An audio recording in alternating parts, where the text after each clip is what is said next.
Everyone, thanks for joining me for another week of Ag Literacy with Kayla. This week's book, Before We Eat, From Farm to Table, by Pat Brisson, illustrated by Mary Azarian. As we sit around this table, let's give thanks as we are able to all the folks we'll never meet who helped provide this food we eat. They plowed the ground and planted seeds, tended fields, removed the weeds. They picked the food at harvest time, working in the heat and grime. They grazed the cattle, fed the sows, gathered eggs, and milked the cows. They fished from boats out on the seas, raised wheat and nuts and honeybees. Thank the ones who packed the crates, sorted boxes, checked the weights. Thank the drivers on the roads in their trucks with heavy loads. And all the clerks at all the stores who did the grocery selling chores. Thank the ones who bought this food, the ones who teach me gratitude. Sitting at this meal we share, we are grateful and aware, sending thanks upon the air to those workers everywhere. The end.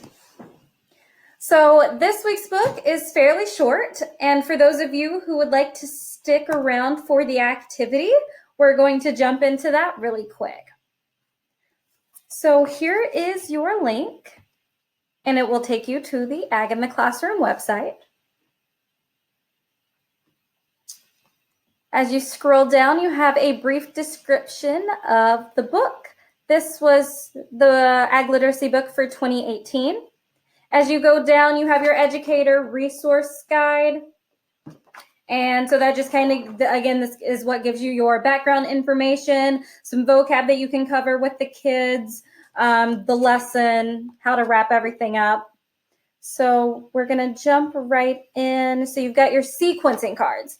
So this activity goes through the different steps of the food system.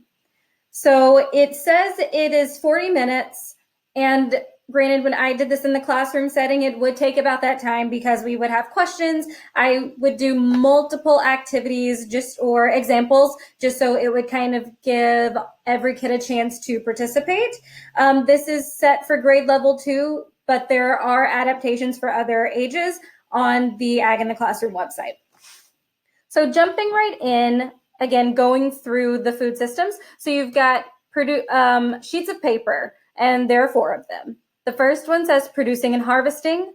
Then you've got storage and processing, transportation, selling and eating. So I would give 4 kids a card, and I would put them in the incorrect order. So you're doing this at home, so you can lay it out on the table, put it on the wall, just make sure it's not in the correct order. And so the first step is having the participants put the steps in order. So again, the first one, of course, is producing and harvesting. And with this, you're going to talk about what does a farmer need to grow food and what tools do they need to harvest their crop. The second, storage and processing, how might food be stored? And then going into an example, so you can describe how a tomato or an apple or whatever example you're using is processed. Transportation, how does food travel from storage to the store? And then selling and eating. So where can you buy food, and what are your favorite foods? Where are your favorite places to buy foods? This is kind of where I make sure I go into using the terminology of producers and consumers. So your producer, your farmer, your consumer, us, those who are going out to purchase the food. So again, this is step 1. Step 2 is actually going into examples. So I had fake products with me. I specifically did New York State products. So you can, since you're at home, use whatever you have at home with going through the different process. So I had an apple, and then I would have a picture of applesauce. I had a picture of a carton of milk, and then I had Chobani yogurt. And I also had a few other examples in my bag that I took with me, just in case we had time to go through more than 2 and giving more kids a chance to come up and participate.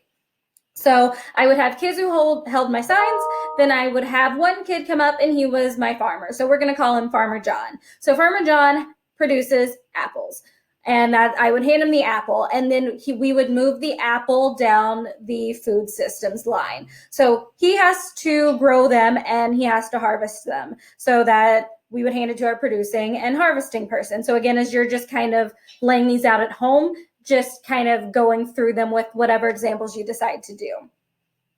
So he has to grow them, he has to harvest them, they need the ladders, they have to pick them from the orchard, everything like that.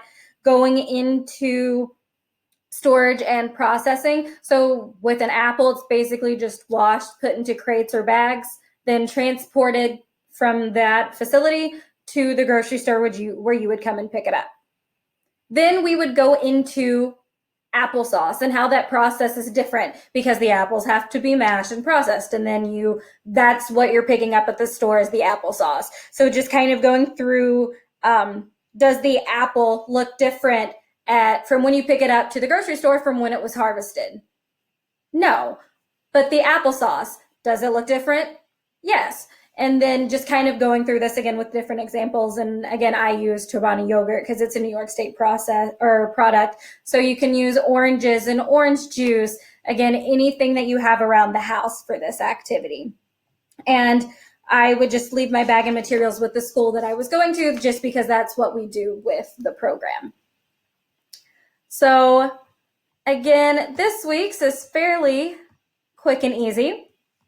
So as always, my contact is down at the bottom. If you have questions about this book and activity, previous ones that I've done, if you have any ideas for future ag literacy videos, feel free to contact me. And I hope to see you guys next week.